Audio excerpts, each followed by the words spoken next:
Joyce, I've been wanting to take a new direction with our review show. And instead of watching, like old movies and random things, we should have watched new releases.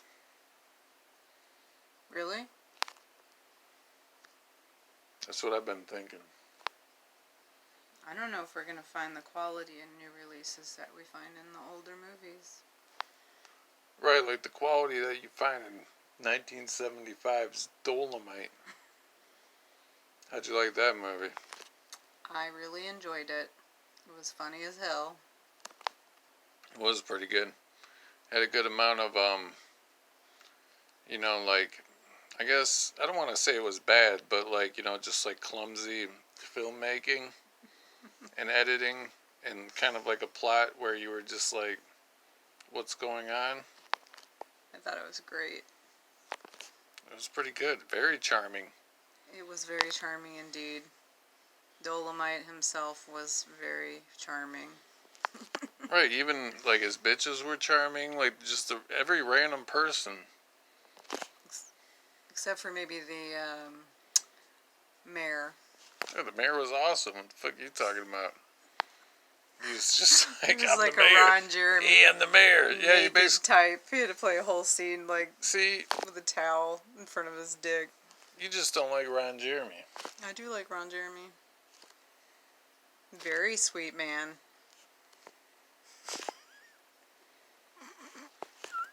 Well, anyway, he was a little bit like Ron Jeremy. That's true. But pretty much, I don't know. Like the casting was almost at a Sergio Leone level, where like everybody in the movie, you just kind of wanted to like keep looking at them. Yeah.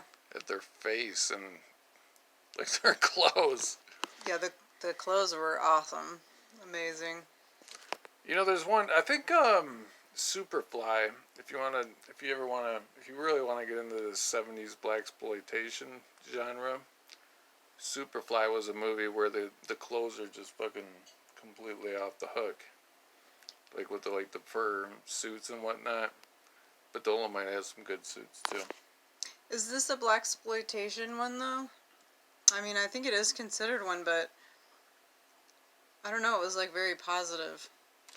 Well, yeah, that and I mean, I don't know if blaxploitation as like a title of a genre, I think is like kind of white production companies maybe, pandering to black audiences and, in kind of like their clumsy 70s way. But this movie was, wrote, filmed, and directed by him.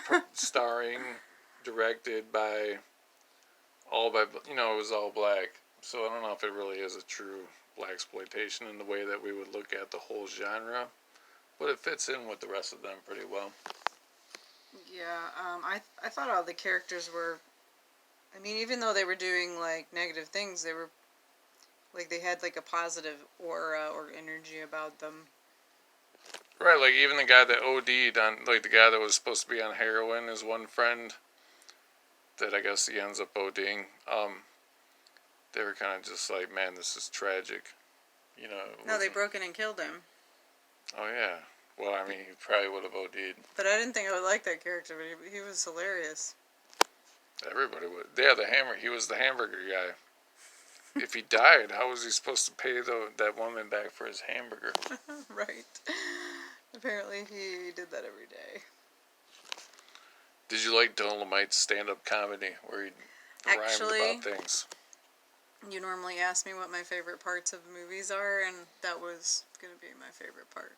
I thought that was the best thing about the whole movie. Wait, did you mean him standing around in a parking lot talking about the Titanic, or did you mean him at the nightclub talking about a lion and a monkey? Both. I thought the second one where he did the show was a little bit funnier, but they were both great. Yeah, I agree. And really, like, that was the best acting he did in the whole movie. He was doing those little poetry raps. Right, those were good. Those Maybe just because that was like his normal act that he did back in the day to like I get think by. that's what he was known for. And don't all the Dolemite movies have that? I guess we'll have to find out. Yeah, we got to watch the rest of the Rudy Ray Moore. There's Petey Wheatstraw, and I think there's one called Dolemite Returns, and there's one other one where he's not Dolemite, but he's, it's Rudy Ray Moore. Yeah, it was also funny to me that, like, he's supposed to be a badass, but when the shit went down in the club, he went back to the dressing room and just waited there. He didn't do shit. Yeah, I guess, it's hard to knock this movie on anything because it was just such entertaining. It was a very entertaining shitstorm of, like bad acting and just, I don't know how to describe what was going on. Awkward response times, wording, but dialogue. There's this character, Willie Green, who is like, Dolemite's rival, pimp type of inner city hoodlum, like, I don't know what really, because Dolemite didn't really come across, I guess he was a kind of a criminal, but he was like, I don't know. I took him to represent more like a pimp, because those were his ladies, that was his club, that was his show. He was doing things that were, let's be libertarians about this. He stayed away from being a drug dealer and a right. mafias. He was a dealer, stuff. not a pusher. The dealer. He'll sell you a lot of sweet dreams for a nickel. Paging Dr. Feelgood. Oh yeah. That was awesome. Paging Dr. Feelgood. I was kind of surprised. But anyway, I was going to say that you expected there to be some kind of like mammoth showdown between Willie Green and Dolemite, and like that was right. And I don't even know what happened. He was in his dressing room like waiting, or we don't know what he was doing, hiding out, waiting around, and then all of a sudden Willie Green pops up, like out of the floor almost. And then they have the big erupted fight out of the floor, which lasted all of 2 seconds. Yeah, he just kind of gets shot. They shoot each other. Willie Green dies, and then I guess we're left with the mayor, the mayor wasn't even really a well-established bad guy in the film. No, they just sort of cut to him being the mayor and having a threesome with his wife. He was an awesome mayor. Yeah, and then he was stealing money. I don't even know what that was related to. He was just like supposed to be like a stereotypical corrupt guy. Corrupt mayor. The whole force was corrupt. Yeah. Everybody was corrupt. Even Dolemite was a little corrupt. Gotta admit. But I guess that's, it was a reflection of the world we live in. There's a lot of truth in this movie. Nothing is sugar-coated in Dolemite. No business having, motherfucker. Right, great movie.